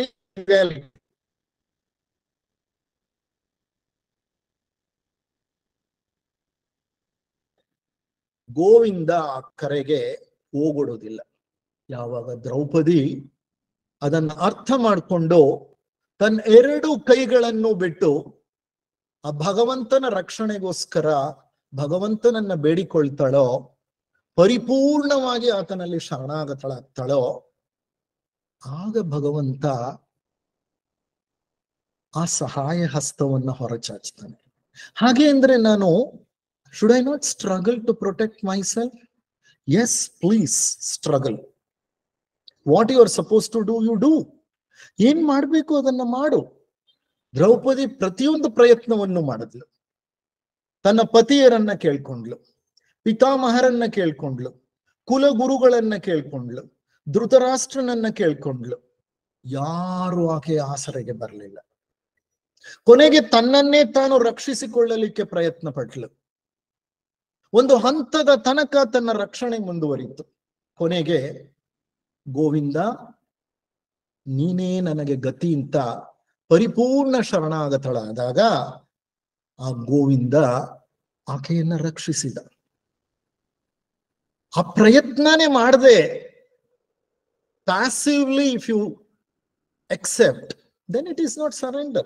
It's not surrender. ಒಂದು ಸಣ್ಣ ಕಥೆಯನ್ನ ಹೇಳ್ತೇನೆ, ಹೇಳಿ ಈ ಒಂದು ಶರಣಾಗತ ಸ್ಥಿತಿ ಅನ್ನೋದನ್ನ ನಿಮ್ಮ ವಿವರಣೆಗೆ ಬಿಡ್ತೇನೆ. ಒಂದು ಹಳ್ಳಿ, ಯುರೋಪ್ನ ಹಳ್ಳಿ, ಅಲ್ಲೆಲ್ಲ ಕ್ರೈಸ್ತ ಸಮುದಾಯದ ಜನ ವಾಸ ಮಾಡ್ತಿರ್ತಾರೆ. ಆ ಹಳ್ಳಿಯಲ್ಲಿ ಒಂದು ಚರ್ಚ್ ಇದೆ. ಆ ಚರ್ಚ್ ನಲ್ಲಿ ಒಬ್ಬ ಪಾದ್ರಿ ಇದ್ದಾನೆ. ಆ ಪಾದ್ರಿ ಹೊಸದಾಗಿ ಬಂದವನು, ಆ ಹಳ್ಳಿಯ ಜನರ ಮೇಲೆ ಅಪಾರ ವಿಶ್ವಾಸವನ್ನ ಇಟ್ಕೊಂಡಿರೋನು. ಪ್ರತಿನಿತ್ಯ ಪ್ರತಿ ಭಾನುವಾರ ಸಭೆಗಳಲ್ಲಿ ಆ ಭಗವಂತನ ಆಶೀರ್ವಾದ ಮತ್ತು ಆ ಭಗವಂತನ ವಿಚಾರಗಳನ್ನ ಎಲ್ಲರ ಮುಂದೆ ಹಂಚಿಕೊಳ್ಳುವನು. ಆ ಭಗವಂತನ ಒಂದು ಕೃಪೆ, ಕಟಾಕ್ಷ, ಆ ಭಗವಂತನ ಒಂದು ಆಶೀರ್ವಾದ ಸಿಗಬೇಕಾದ್ರೆ ನಾವು ಶರಣಾಗತ ಸ್ಥಿತಿಯನ್ನ ಬೆಳೆಸ್ಕೋಬೇಕು ಅನ್ನುವಂತಹ ಒಂದು ಬೋಧನೆಯನ್ನ ಮಾಡ್ತಾ ಇರ್ತಾನೆ. ಹಳ್ಳಿ ಜನರಿಗೂ ಆ ಒಬ್ಬ ಪಾದ್ರಿಯ ಮೇಲೆ ಅಪಾರವಾದಂತಹ ವಿಶ್ವಾಸ, ನಂಬಿಕೆ, ಗೌರವ ಇರುತ್ತೆ. ಇದ್ದಕ್ಕಿದ್ದ ಹಾಗೆ ಒಂದು ದಿವಸ ಏನಾಯ್ತು, ಮಠ ಮಧ್ಯಾಹ್ನ 12 ಗಂಟೆ ಪಾದ್ರಿ ತನ್ನ ಚರ್ಚ್ನ ಮೇಲೆ ಒಂದು ಆವರಣದಲ್ಲಿ ಆತನಿಗೊಂದು ಕೋಣೆ ಕೊಟ್ಟಿದ್ದಾರೆ. ಆ ಕೋಣೆಯಲ್ಲಿ ಕಿಟಕಿಗಳನ್ನು ತೆಗೆದು ಕುಳಿತುಕೊಂಡಿದ್ದಾನೆ. ಯಾವುದೋ ಗ್ರಂಥವನ್ನ ಓದ್ತಾ ಇದ್ದಾನೆ. ಎದುರುಗಡೆಗೆ ಒಂದು ರಸ್ತೆ, ಆ ಕಡೆಗೆ ಸಂತೆ, ಬಹಳಷ್ಟು ಜನ ಓಡಾಡ್ತಾ ಇದ್ದಾರೆ ರಸ್ತೆ ಮೇಲೆ. ಸಂತೆ ಜನಜಂಗುಳಿ. ಇದ್ದಕ್ಕಿದ್ದ ಹಾಗೆ ಹಾಹಾಕಾರ ಪ್ರಾರಂಭವಾಗೋಯ್ತು. ಜನ ಎಲ್ಲ ಓಡಿ ಬರ್ತಾ ಇದ್ದಾರೆ, ಓಡಿ ಬರ್ತಾ ಇದ್ದಾರೆ. ಕುಳಿತುಕೊಂಡಿರೋರೆಲ್ಲ ಎದ್ದು ಬಿಟ್ರು.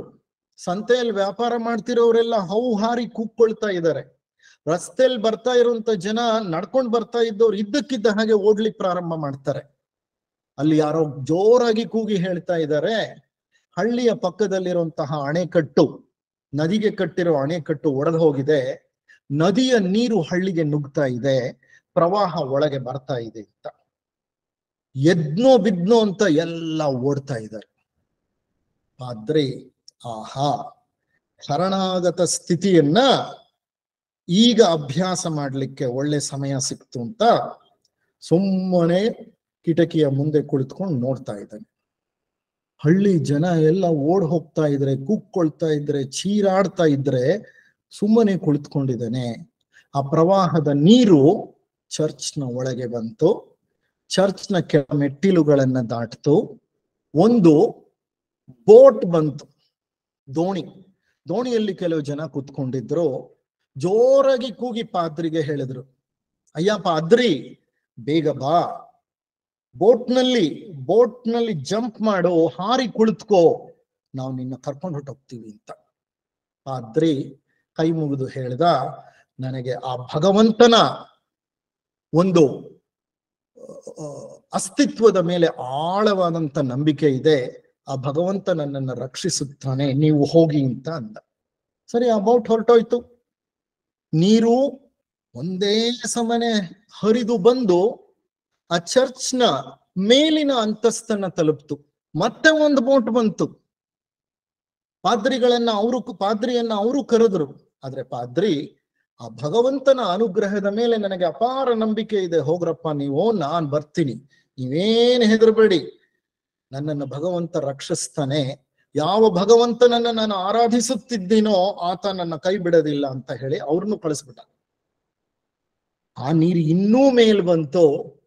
ಪಾದ್ರಿ ತಾನು ಕುಳಿತಿದ್ನಲ್ಲ ಆ ಸ್ಥಳದಿಂದ ಎದ್ದು ಚರ್ಚ್ನ ಬೆಲ್ ಫ್ರೈ ಅಂದ್ರೆ ಚರ್ಚ್ ಮೇಲೆ ಬೆಲ್ ಇರುತ್ತೆ ನೋಡಿ, ಅಲ್ಲಿ ಓಡ್ ಹೋಗಿ ಕೂತ್ಕೊಂಡ. ಮೂರನೆಯ ಒಂದು ದೋಣಿ ಬಂತು. ಅವರು ಇನ್ನಿಲ್ಲದಂತೆ ಬೇಡ್ಕೊಂಡ್ರು, ಪಾದ್ರಿಗಳೇ ಬಂದ್ಬಿಡಿ ಅಂತ. ಇಲ್ಲ, ನನಗೆ ಭಗವಂತನ ಮೇಲೆ ಆಳ ವಿಶ್ವಾಸ ಇದೆ, ಆತ ನನ್ನನ್ನು ರಕ್ಷಿಸುತ್ತಾನೆ, ನೀವು ಹೋಗಿ. ಅವ್ರು ಹೇಳೋಷ್ಟು ಹೇಳಿ ಅವರು ಹೊರಟೋದ್ರು. ನೀರ್ ಮೇಲೆ ಬಂತು, ಆ ಬೆಲ್ ಫ್ರೈ ಮುಳುಗೋಯ್ತು, ಅದ್ರ ಜೊತೆಗೆ ಪಾದ್ರಿನೂ ಕೊಚ್ಕೊಂಡು ಹೋದ. ಪಾದ್ರಿ ನೀರಲ್ಲಿ ಮುಳುಗಿ ಸತ್ತು ಮೇಲಿನ ಲೋಕಗಳಿಗೆ ಹೋದ. ಅಲ್ಲಿ ಭಗವಂತನ ಮುಂದೆ ನಿಂತ್ಕೊಂಡವನೇ ಭಗವಂತನನ್ನ ಕಂಡು ಆತ ಕೇಳ್ತಾನೆ, oh my lord, why did you ditch me? ನನ್ನನ್ನ ಯಾಕೆ ನೀನು ಉಳಿಸಲಿಲ್ಲ? Why did you ditch me? ನನ್ನ ಕೈ ಬಿಟ್ಟೆ ಯಾಕೆ ನೀನು ಅಂತ. ಆಗ ಭಗವಂತ ಹೇಳ್ತಾನೆ, ಅಪ್ಪ, ನಾನೆಲ್ಲಿ ಕೈ ಬಿಟ್ಟೆ ನಿನ್ನನ್ನ? ನಾನು ನಿನಗಾಗಿ 3 ದೋಣಿಗಳನ್ನ ಕಳಿಸ್ದೆ, ನೀನೇ ಅಲ್ವಾ ದೋಣಿ ಹತ್ತಲ್ಲ ಅಂತ ಅಂದದ್ದು? ನಾನಲ್ಲ, ನೀನೇ ಈ ಒಂದು ಸ್ಥಿತಿಯನ್ನ ಉಂಟು ಮಾಡ್ಕೊಂಡಿರೋದು. Did I not send 3 boats to you? Why did you not get into the boat? You thought you are surrendering. ನಾನು ಭಗವಂತನಿಗೆ ಶರಣಾಗತನಾಗ್ಬಿಟ್ಟಿದ್ದೇನೆ, ಭಗವಂತ ನನ್ನನ್ನ ಉಳಿಸಿ ಬಿಡ್ತಾನೆ. ಭಗವಂತ ಹೇಳ್ತಾನೆ, ಯಾರು ಶರಣಾಗತ ಸ್ಥಿತಿ ಅಂತಂದ್ರೆ ಪರಿಪೂರ್ಣವಾಗಿ ತಮ್ಮ ಸಾಮರ್ಥ್ಯವನ್ನು, ತಮ್ಮ ಶಕ್ತಿಯನ್ನು, ತಮ್ಮ ಪ್ರಯತ್ನವನ್ನು ಪ್ರದರ್ಶಿಸದೆ ಸುಮ್ಮನೆ ನಿಷ್ಕ್ರಿಯವಾಗಿ ಉಳ್ಕೊಂಡು ಬಿಡ್ತಾರೋ ಅವ್ರ ಶರಣಾಗತ ಸ್ಥಿತಿಯನ್ನ ತಲುಪ್ಲಿಕ್ಕೆ ಸಾಧ್ಯನೇ ಇಲ್ಲ. You need to do what you need to do. ಆ ಒಂದು ಪರಿಸ್ಥಿತಿಯಲ್ಲಿ ನಾವು ಮಾಡಬೇಕಾದಂತಹ ಪ್ರಯತ್ನವನ್ನ ಯಾವುದೇ ಒಂದು ರೀತಿಯ ಆಂತರಂಗಿಕ ಕ್ಷೋಭೆ ಇಲ್ಲದೆ ಅಥವಾ ಯಾವುದೇ ರೀತಿಯ ತುಮುಲವಿಲ್ಲದೆ, ಕೋಪ ಉದ್ವೇಗಗಳಿಲ್ಲದೆ ಮಾಡಬೇಕಾದದ್ದನ್ನ ಮಾಡಿ, ಯಾರ ಮೇಲೂ ಯಾವ ಆರೋಪಗಳನ್ನು ಹಾಕದೆ ಮುಂದುವರಿತೀವಲ್ಲ, that is surrender. So please understand the connotation of surrender correctly. It is an active phrase. It is not a passive word. ಇಂತಹ ಒಂದು ಶರಣಾಗತ ಸ್ಥಿತಿ ಉಂಟಾದಾಗ ವ್ಯಕ್ತಿ ಹೆಚ್ಚು ಮಾತನಾಡೋಲ್ಲ, ಬಹಳಷ್ಟು ಕಾಲ ಮೌನದಲ್ಲಿ ಕಳೀತಾನೆ.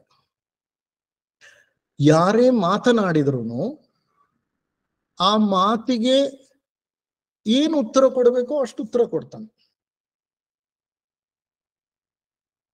ಯಾರನ್ನು ದೂರ್ಲಿಕ್ಕೆ ಹೋಗಲ್ಲ, ಯಾರನ್ನು ಅವಹೇಳನ ಮಾಡ್ಲಿಕ್ಕೆ ಹೋಗಲ್ಲ, ಯಾರನ್ನು ನಿಂದಿಸೋದಿಲ್ಲ. ಬಂದದ್ದನ್ನ ಸರಾಗವಾಗಿ ಬಂದಂತೆ ಸ್ವೀಕರಿಸಿ, he will allow that to let go. He will let go. The art of letting go ಅಂತ ಹೇಳ್ತೇವೆ. Art of letting go, very difficult art. Unless you let go, you keep sticking to everything. Unless you let go, you cannot empty your mind. Unless you empty your mind, you cannot experience the silence inside. If you cannot experience the silence inside, you cannot surrender yourself. Please understand, this is a chain. ಇದೊಂದು ಸರಪಳಿ. ಈ ಸರಪಳಿಯ ಕೊನೆಯಲ್ಲಿ ಶರಣಾಗತ ಸ್ಥಿತಿ ಇದೆ. ಆ ಶರಣಾಗತ ಸ್ಥಿತಿಯನ್ನ ತಲುಪಬೇಕಾದ್ರೆ ನಾವು ಮಾಡಬೇಕಾದಂತ ಮೊಟ್ಟ ಮೊದಲನೆಯ ಕೆಲಸ, ಮಾತು ಕಡಿಮೆ, ಕೆಲಸ ಹೆಚ್ಚು. ಪ್ರತಿಕ್ರಿಯೆ ಕಡಿಮೆ, ಪ್ರತಿಸ್ಪಂದನ ಹೆಚ್ಚು. ಸ್ವೀಕೃತ ಮನೋಭಾವ ಹೆಚ್ಚು, ಅಸ್ವೀಕೃತ ಮನೋಭಾವ ಕಡಿಮೆ.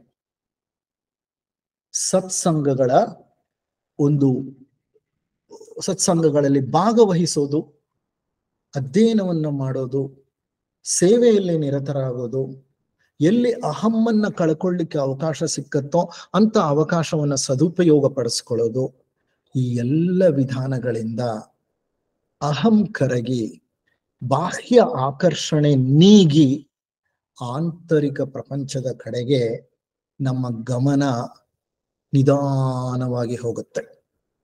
ಆ ಅಂತರಂಗದ ಪ್ರಪಂಚವನ್ನು ಒಮ್ಮೆ ಅನುಭವಿಸಿದ್ರೆ ಮತ್ತೆ ಬಹಿರಂಗದ ಪ್ರಪಂಚ ಅಷ್ಟು ಆಸಕ್ತಿಕರವಾಗಿ ನಿಮಗಿರೋದಿಲ್ಲ.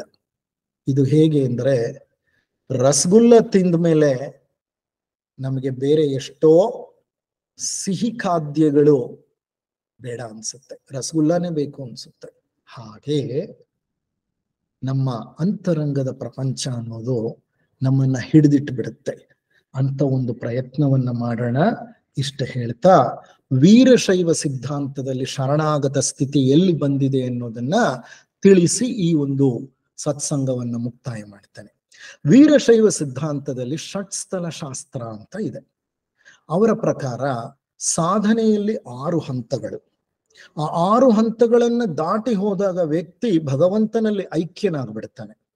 ಅದನ್ನ ಅವರು ಭಕ್ತ, ಮಹೇಶ, ಪ್ರಸಾದಿ, ಪ್ರಾಣಲಿಂಗಿ, ಶರಣ, ಐಕ್ಯ ಅಂತ ಹೇಳ್ತಾರೆ. ಇದು 5 ಸ್ಥಳಗಳು. ಸ್ಥಳ ಅಂದ್ರೆ 5 ಫೇಸಸ್, 5 ಸ್ಟೇಜಸ್. ಮೊದಲನೇದು ಭಕ್ತ, ಎರಡನೇದು ಮಹೇಶ, ಮೂರನೇದು ಪ್ರಸಾದಿ, ನಾಲ್ಕನೇದು ಪ್ರಾಣಲಿಂಗಿ, ಐದನೇದು ಶರಣ, ಆರನೇದು ಐಕ್ಯ. ನೋಡಿ, ಶರಣ ಅನ್ನೋದು ಐಕ್ಯಕ್ಕೆ ಮೊದಲು ಬರೋದು. ನಾವು ಸಾಧನೆ ಮಾರ್ಗದಲ್ಲಿ ಬಹಳ ದೂರ ಹೋದಾಗ ಶರಣಾಗತ ಸ್ಥಿತಿ ಅನ್ನೋದನ್ನ ನಾವು ಅನುಭವಿಸಲಿಕ್ಕೆ ಸಾಧ್ಯ. ಆ ಶರಣಾಗತ ಸ್ಥಿತಿ ನಾವಾಗಿ ತೆಗೆದುಕೊಂಡು ಬರ್ಲಿಕ್ಕೆ ಸಾಧ್ಯ ಇಲ್ಲ.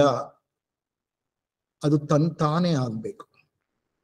ನಮ್ಮ ನಡೆ, ನುಡಿ, ನಡತೆಗಳು ಒಂದಾದಾಗ, ಸಹನೆ, ತಾಳ್ಮೆಗಳು ನಮ್ಮಲ್ಲಿ ನೆಲೆಗೊಂಡಾಗ, ಯಮ ನಿಯಮಗಳ ಒಂದು ಪರಿಚಯ ನಮಗಾಗಿ ಅವುಗಳ ಅಭ್ಯಾಸ ನಡೆದಾಗ, ಮನಸ್ಸು ಮೌನಕ್ಕೆ ಜಾರಿದಾಗ ತಂತಾನೆ ನಮ್ಮ ಪ್ರಜ್ಞೆ ಶರಣಾಗತ ಸ್ಥಿತಿಯನ್ನು ತಲುಪುತ್ತೆ. ಆಗ ನಾವು ಹೊರಗಿನ ಕೃಷ್ಣನಿಗಲ್ಲ ಶರಣಾಗೋದು, ನಮ್ಮ ಒಳಗೆ ಕೃಷ್ಣನಿದ್ದಾನೆ. ನಮ್ಮ ಉನ್ನತಾತ್ಮನೇ ಕೃಷ್ಣ, ನಮ್ಮ ದೇಹಾತ್ಮವೇ ನಾವು. ಐ ಅನ್ನೋದಿದೆಯಲ್ಲ, ಈಗೋ, ಅದು ದೇಹಾತ್ಮ. ಉನ್ನತಾತ್ಮ ಇದೆಯಲ್ಲ, ಅದು ಶ್ರೀಕೃಷ್ಣ.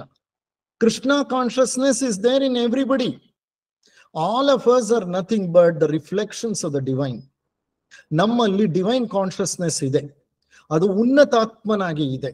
ಆ ಉನ್ನತಾತ್ಮ ಎಲ್ಲೋ ಕಳೆದು ಹೋಗಿದೆ, ನಾವು ಅದರ ಕಡೆ ಗಮನನೇ ಕೊಟ್ಟಿಲ್ಲ.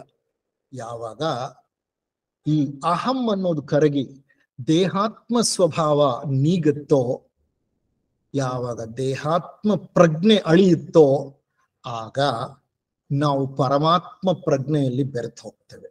ಅದನ್ನೇ ವ್ಯಷ್ಟಿ ಸಮಷ್ಟಿಯಲ್ಲಿ ಸೇರೋದು ಅಂತಾರೆ, ಬಿಂದು ಸಿಂಧುವಿನಲ್ಲಿ ಬೆರೆತು ಹೋಗೋದು ಅಂತಾರೆ. Drop becomes the ocean and individual consciousness becomes the universal consciousness. All sense of separation disappears. ಎಲ್ಲ ಪ್ರತ್ಯೇಕತೆಯ ಭಾವಗಳು, ಆಲೋಚನೆಗಳು ಅಳಿದು ಐಕ್ಯ ಭಾವನೆ ನಮ್ಮಲ್ಲಿ ಮೊಳೆತಾಗ, ನಮ್ಮ ಇಂಡಿವಿಜುವಲ್ ಕಾನ್ಷಿಯಸ್ನೆಸ್ ತನ್ನ ಅಸ್ತಿತ್ವವನ್ನು ಕಳ್ಕೊಂಡಾಗ, ನಾವು ವಿಶಾಲ ಅನಂತ ವಿಶ್ವಸಾಗರದಲ್ಲಿ ಬೆರೆತು ಹೋಗ್ತೇವೆ. ಅದೇ ವ್ಯಷ್ಟಿ ಪ್ರಜ್ಞೆ ಸಮಷ್ಟಿಯಲ್ಲಿ ಸೇರಿ ಹೋಗೋದು, ಬಿಂದು ಸಿಂಧುವಾಗುವುದು. Drop becoming the ocean. When drop loses its shape, its limitation, then naturally its form, naturally it becomes ocean. Drop is in the ocean. Ocean is also in the drop. Unfortunately, we fail to realize that I am a drop and I am the ocean. ಈ ಎರಡನ್ನು ನಾವು ಮರ್ತು ಹೋಗ್ತೇವೆ. We create a separation, and that's what causes an obstacle in the process of surrendering. Thank you very much for patient listening.